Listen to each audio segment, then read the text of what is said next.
Good morning, everybody. Hopefully you had a good weekend. Just got a couple of topics to cover here today. One is something we can utilize not only at work, but in everything that we do. It's how to make a good impression, and more importantly, how to avoid making a bad impression. Because how quickly have you ever met somebody and decided, I'm not working with that person, or I'm not interested in a further conversation with this person? I mean, does that happen? I mean, how quickly do we judge people? Yeah, we judge people quickly every single day. So there's some things that we obviously know. Bad haircuts, you don't really think that person's worth listening to. Clean shaven, bearded, doesn't really matter nowadays, but a warm smile does make sense. A feel of confidence makes sense. Formal dress, that's kind of out. Firm handshake.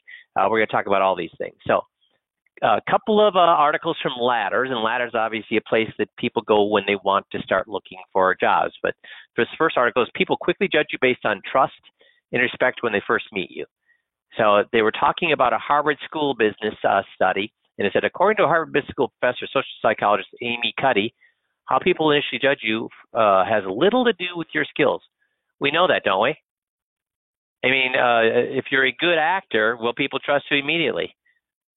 And oftentimes, and we can validate this, some of the smartest guys, and we've been coaching advisors for 20 years, and unfortunately, two of the smartest guys that I've ever met in this business, guess what? Two of the smartest guys I've ever met in this business, guess what? Anybody want to take a guess? Not only poor sales, but they're out of business. Why? Are we in the business of providing unbelievable asset management? Is that what we're in the business of? No. What are we in the business of, guys? We help our clients find unbelievable asset management.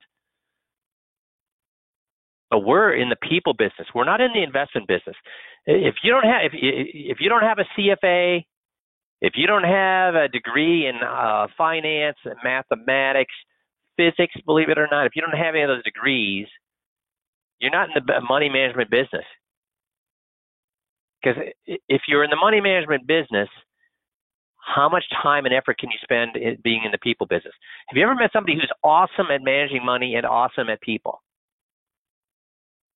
Even if they had the skills, they couldn't do it. Why? Even if they had the skills, they couldn't do it. Why? Well, how many of you are experts at the motivational interviewing? I am, but guess how much time and effort I have to put into maintaining those skills? If I started to spend all my time getting my CFA, managing money, all that stuff, guess what would happen to my people management skills? It would go down. So people make decisions based not on your skills, but based on your, not on your money management skills. They make it based on your people skills. Anyone you meet for the first time subconsciously ask themselves two questions. Can I trust this person, and do I respect this person? Psychologists refer to these dimensions as warmth and competence, respectively, and ideally, you want to be perceived as having both somebody they can trust and that they can respect. So some of the things you need to look for is, first of all, you need to learn to smile. You need to learn to smile. Even over the phone, the listener can hear a smile. Number two, make eye contact. And while too much eye contact causes discomfort, too little shows disengagement. So follow the 2/3, 1/3 rule, making eye contact 2/3 of the time. And we used to do advanced sales training. We would have guys come out and we'd videotape them. And it was amazing. We'd ask the guys, because we would role play, and we'd ask the guys, how much time did you have eye contact? And they would always insist that they had 2/3, at least 2/3, if not more, eye contact. And guess what we found out inevitably? How much eye contact did they have? Even when they thought they had all sorts of eye contact, guess how much eye contact they had? Not very much. And I've actually had advisors do this just for a week. For 1 week, they put a big sign on their bathroom mirror, big sign on their computer, said, I'm going to have eye contact with everybody. And they said it was the most rewarding week they'd had in their lives, because when they were at the gas station buying gas, they gave eye contact to that person, and they found that that person was so much more friendly and smiled at them. They gave eye contact to their pastor. They gave eye contact to their spouse, to their child. they made it a point to have eye contact. And when you have eye contact, everything is different. Have you seen the experiments? And they've proven that this works, where a couple will actually have eye contact. I don't know if it's 5 minutes or 10 minutes. Maybe somebody knows this study better. And they ask questions and answer questions for that 5 or 10 minutes. Guess what happens to their relationship? Just for I don't know, was it 5 or 10 minutes of investment in eye contact and asking and answering questions. Guess what happens to the relationship?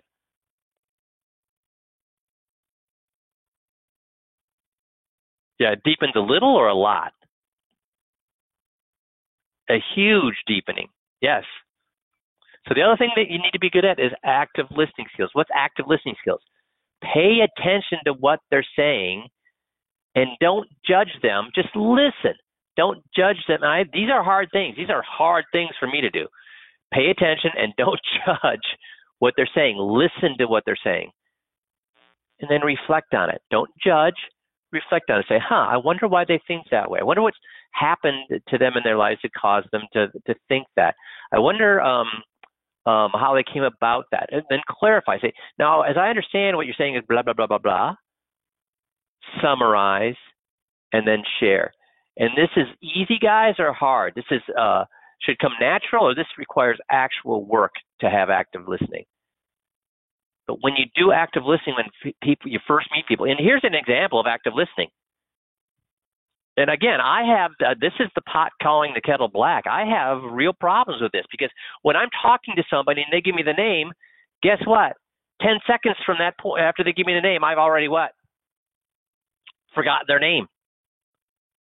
So was I doing active listening skills or passive listening skills if I forgot their name after 10 seconds? How many times have you had a conversation with somebody and they gave you their name and you forgot it within 10 seconds?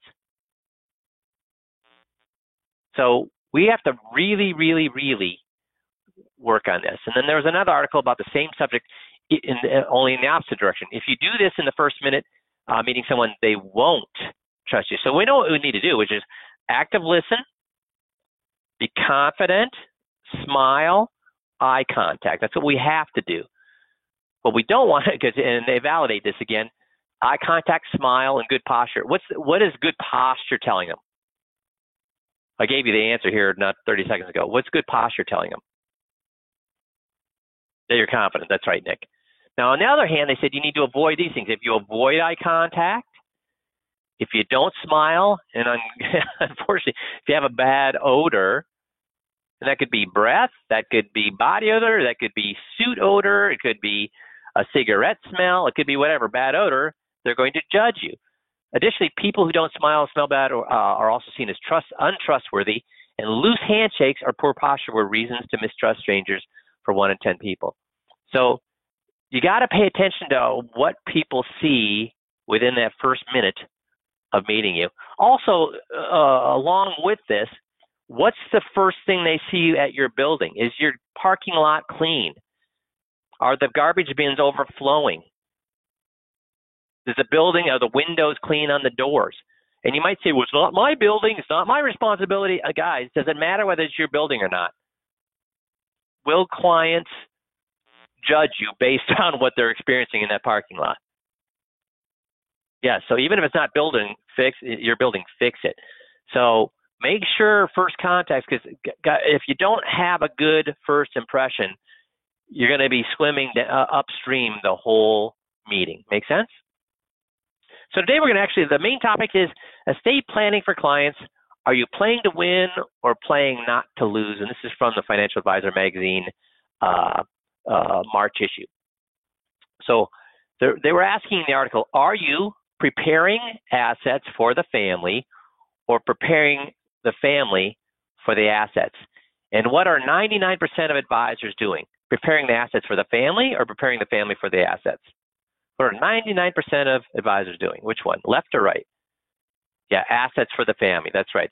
Tom, assets. They're preparing the assets for family, not preparing the family for the assets, because this requires what?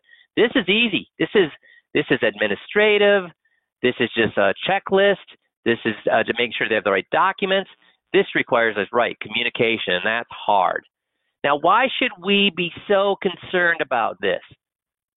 estate planning. Why should we be so concerned about estate planning? Any ideas? Why should we be so? You got it. Transfer of assets. The greatest generation, silent generation baby boomers are going to be transferring $68 trillion with a T, $68 trillion to Generation X and millennials in the next 15 years. And if you want to be in the way of some of that, because if you're not in the way of that and capture it, guess where they're going to put it? It's things like Bitcoin or things like Robinhood. So do they need you for Bitcoin or Robinhood? No. So you'd better be getting very good at communicating, preparing the family for the assets. Because if you're preparing for the family for the assets, you are communicating the entire family. Guess what the likelihood is that you're going to be able to intercept an awful lot of this $68 trillion.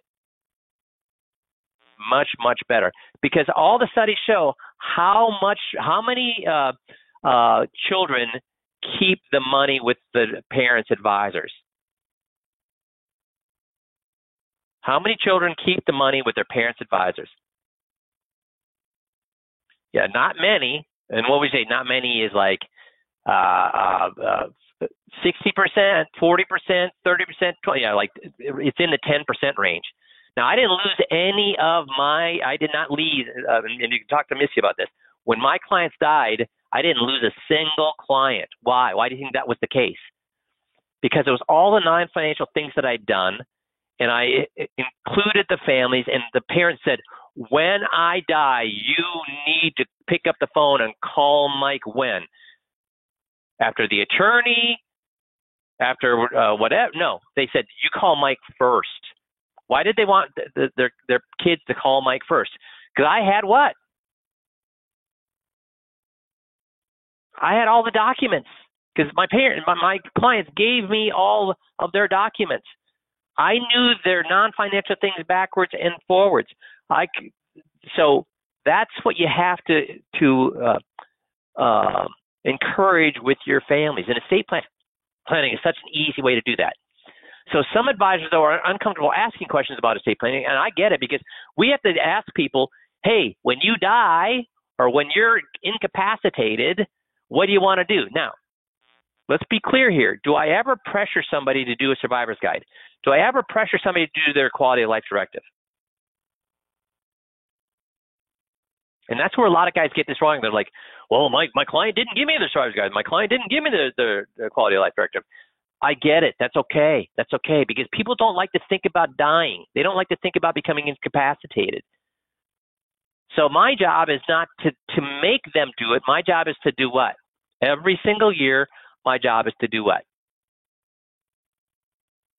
See, if you go to if you're pushing 400 pounds and you go to the doctor, what's the doctor going to tell you? Listen, you need to lose weight and you need to start exercising or you're going to die. Will a doctor tell you that? Yes, they will. But are they going to show up the next morning and make sure that you're on the exercise bike or make sure that you're eating correctly? Are they going to show up at your house? No. But next year at your physical, if you're still 400 pounds, guess what they're going to say? The same thing. You got to start exercising. You got to start eating right or you're going to die. So that's that's our job. Our job is not to make them do things. Our job is to facilitate, to make sure they're aware of what they need to be doing, to encourage them to what they need to be doing, but we're not going to force them to do what they need to be doing. Does that make sense? But having those conversations still makes the client say, listen, if anything happens to me or mom, call Mike. Even if I don't have the documents done, that's what the parents are telling their children. Is that a good thing or a bad thing? It's an awesome thing. So if we're uncomfortable asking these questions about estate planning, we should not be. And we've coached you on how to ask uncomfortable questions to the clients. What do you need to do? I can ask somebody anything. I can ask somebody anything, the most embarrassing of questions, if I do what first? If I can ask somebody the most embarrassing question if I do what first? Not permission. That's a good guess, but not permission. Because as soon as I hear somebody say, can I ask you a question? What happens to their defense mechanisms?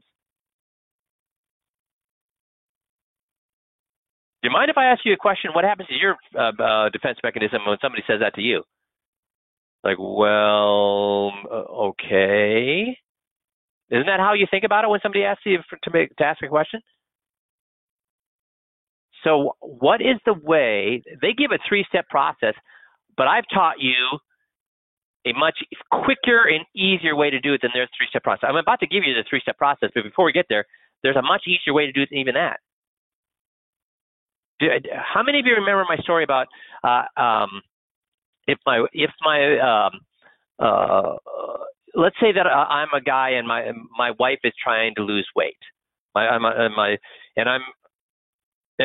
want to go golfing on Saturday morning, and I say, "Hey, honey, are you going to the gym on Saturday morning?" What conclusion does she immediately jump to? I just want to know if she's going to the gym, so that I can know if she's going to the gym, I'm going to go golfing. That's the only reason I'm asking that for. But as soon as if I ask her, "Are you going to the gym?" I'm doing it to be nice, but what's she going to jump? What conclusion is she going to jump to? And Tom's got it. What conclusion she's going to jump to? That she's fat. That I think she needs to go to the gym. That's what she's going to jump to. Do you guys get that? Is she going to give me the benefit of the doubt, or is she going to jump to the worst conclusion there? So instead, what I'm going to do is I'm going to say, "Hey, honey, I know you've been taking care of the kids all week, and one of my friends is in from out of town, so he asked me to golf, but I don't want to step on your toes. If you got plans, if you're doing something, I'll take care of the kids, and I can tell him that he'll have to catch me next time. But if you're not doing anything, I'll make it up to you if I can go golfing with him. But I'm wondering, are you doing anything? Are you going to the gym or anything on Saturday morning?" Now what is she doing? That's right, Howard. I'm doing it in the form of almost an apology. So when I do that, what is she thinking? Why am I asking her if she's going to the gym? Because I think she's fat. Why am I asking her if she's going to the gym? Out of what? Respect, yeah, out of respect. See, so you can ask somebody any question you want, as long as you tell them why you're asking the question before you ask the question.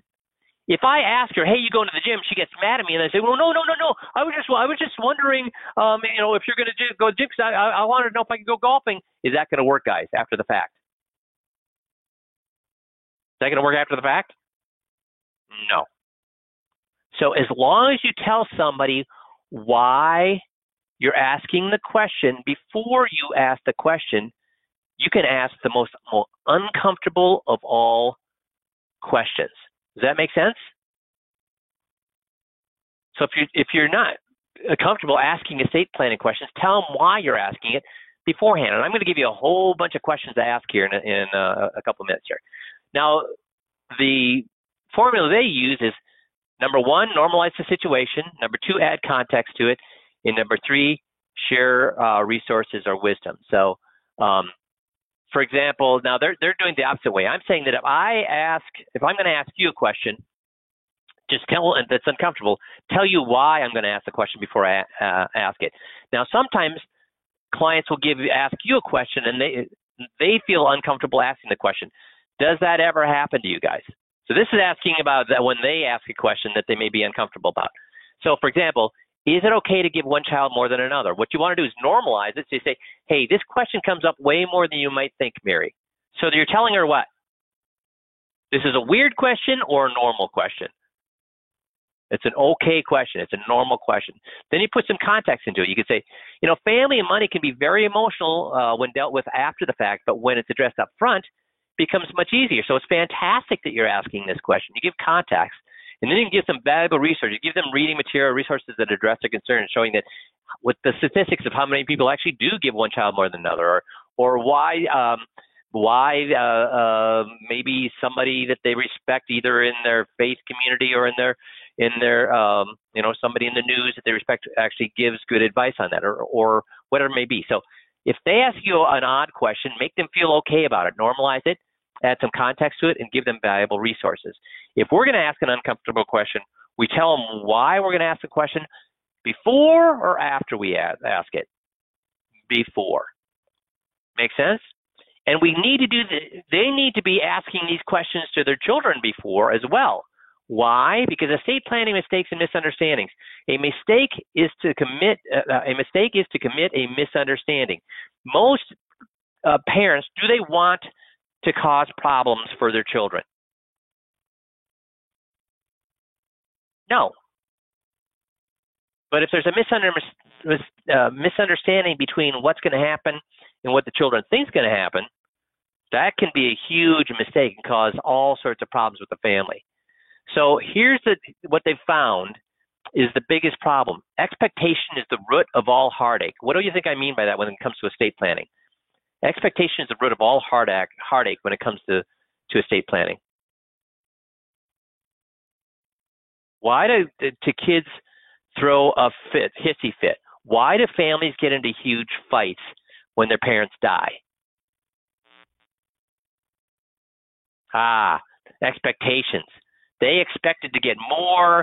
They expected to go differently. They expected the money to come quicker. Their expectations, and if the expectations aren't met, they're going to pout and fight, aren't they?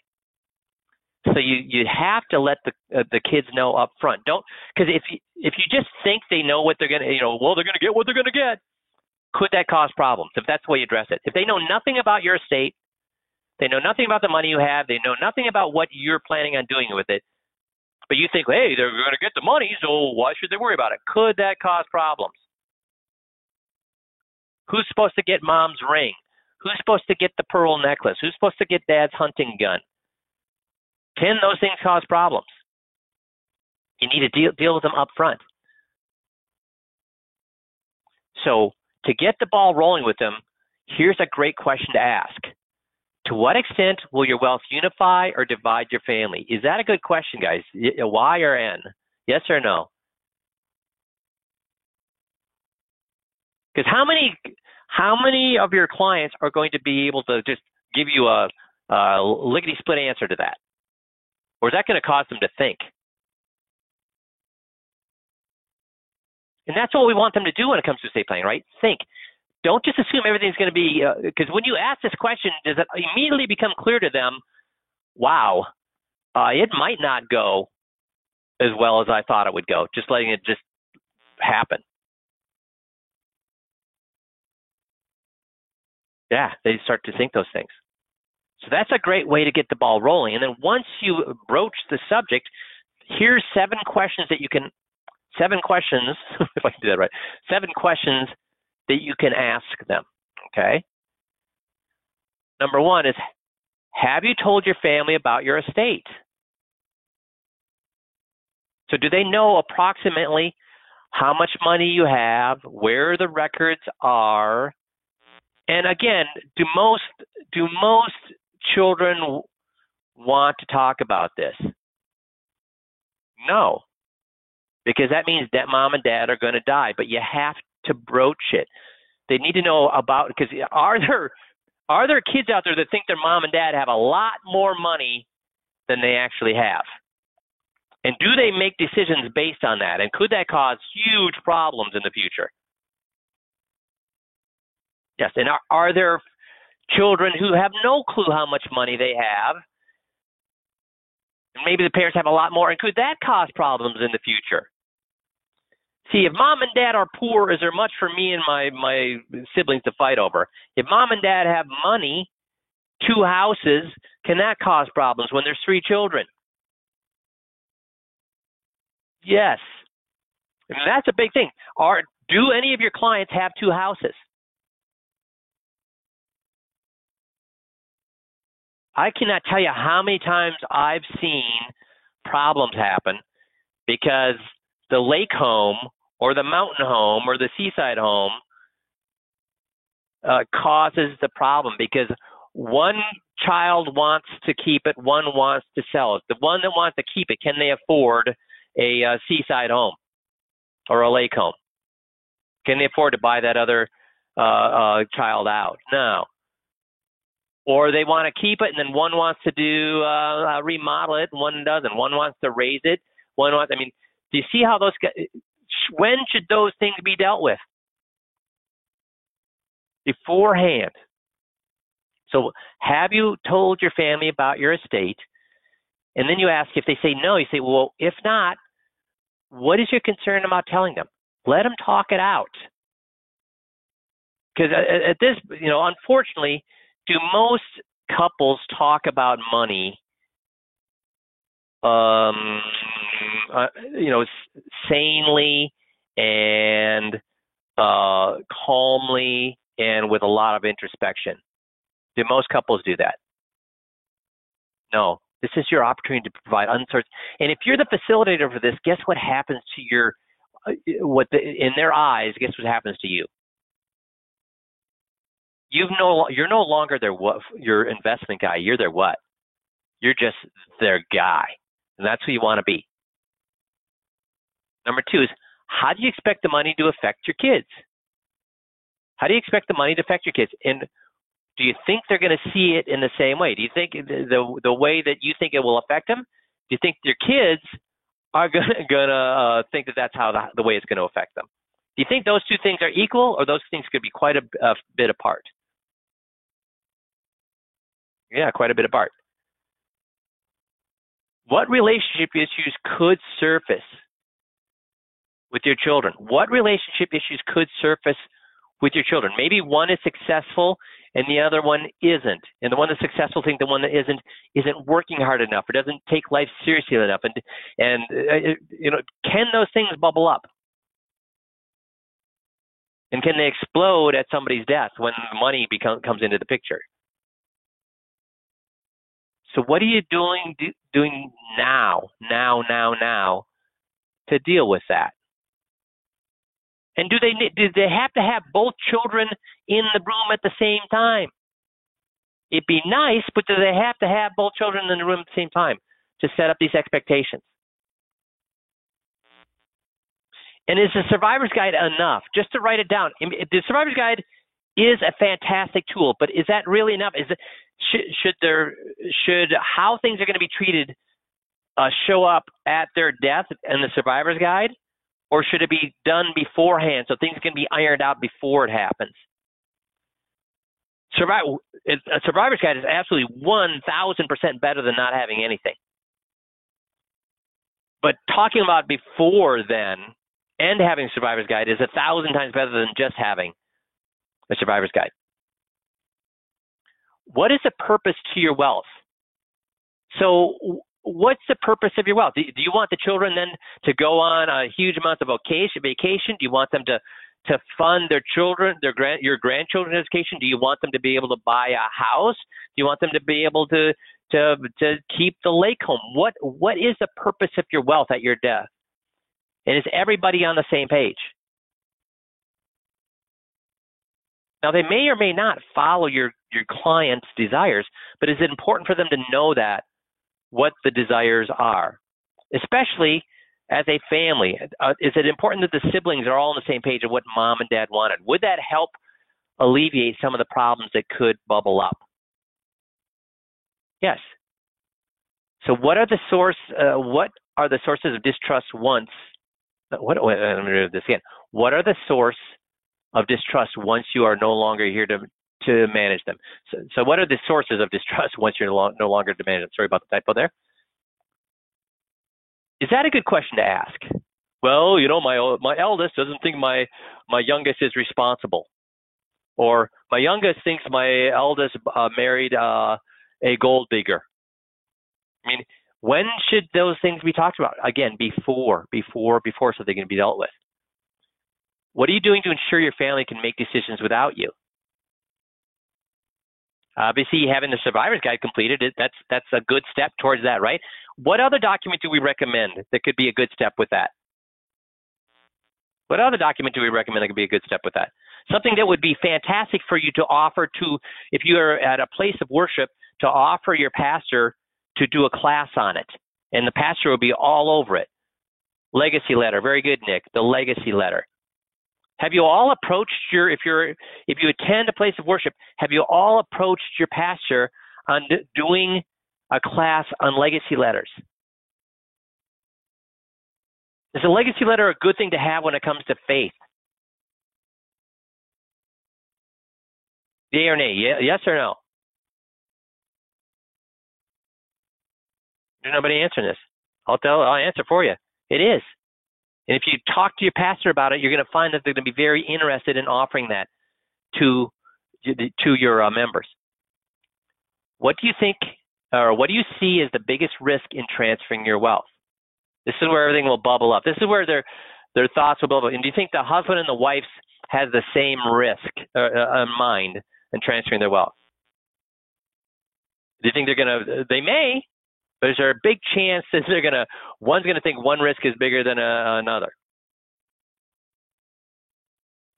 And they should deal with that before anything happens.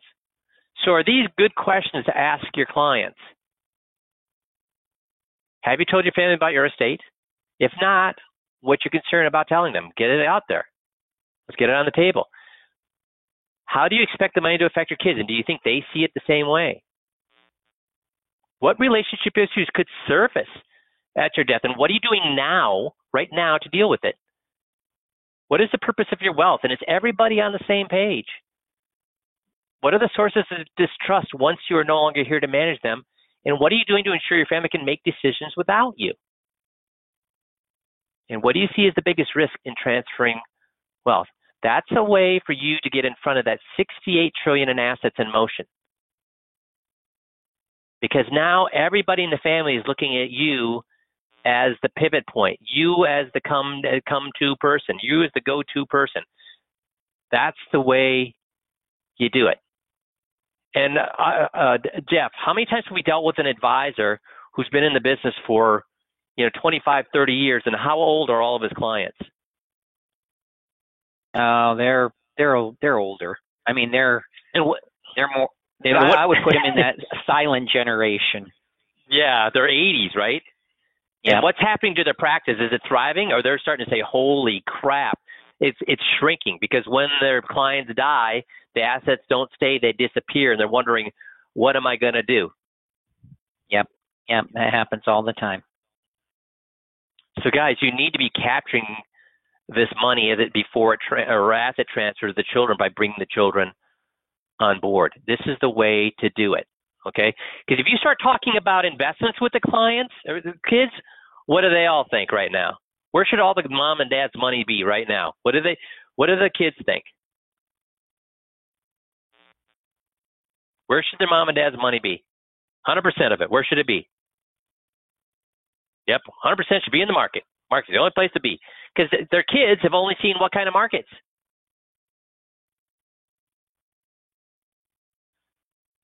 Missy, we're getting some people asking for the slides. Can we make sure those slides are available to people? I sure will. Thanks. So when should you have this conversation with clients, guys? When's the best time to have this conversation with clients? Now. So if you haven't started marketing right now, guess what, guys? If you haven't started marketing, guess what, guys? Too late for this year. So what should you be doing for the next 2 months? What should you be doing for the next 2 months? Seeing all of your clients for reviews. So could you do this during the review? Yes. What else should you be doing through the review?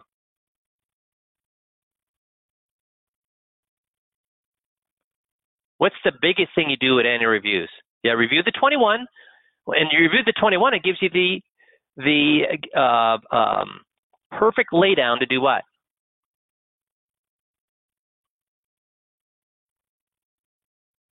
That's right. Referrals.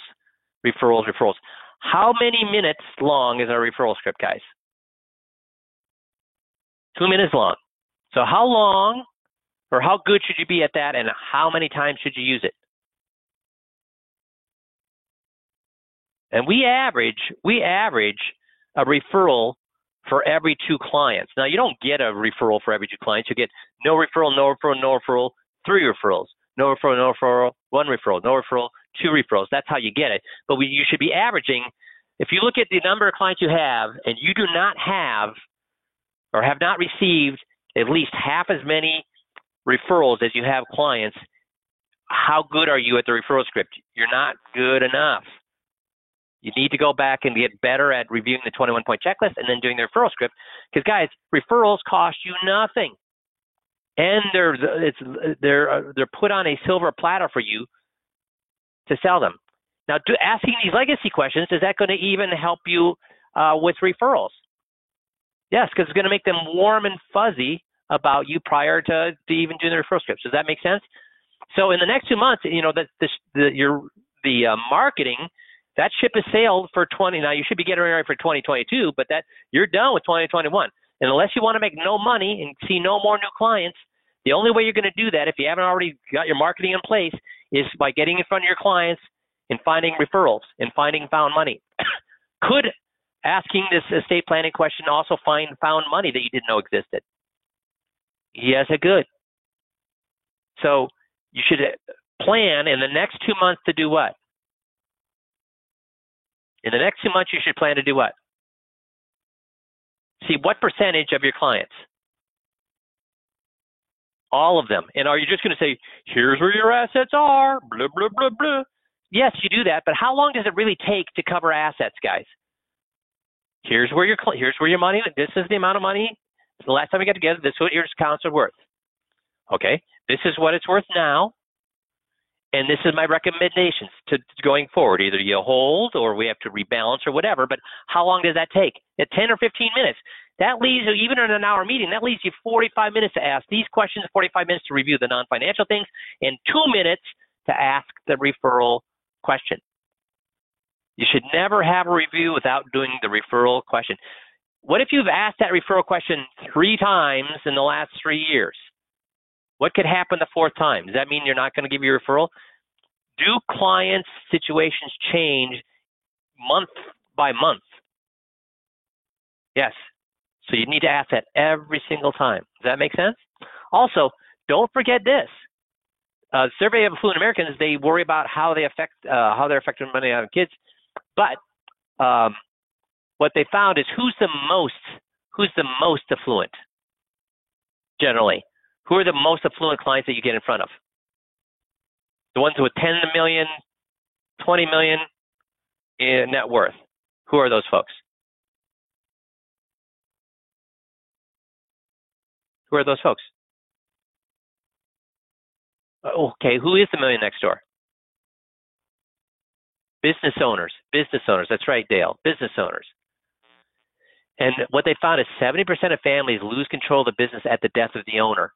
In most cases, due to lack of planning and communication. The biggest clients you're ever going to find are people who have sold their business. Now, when do you find out they've sold their business?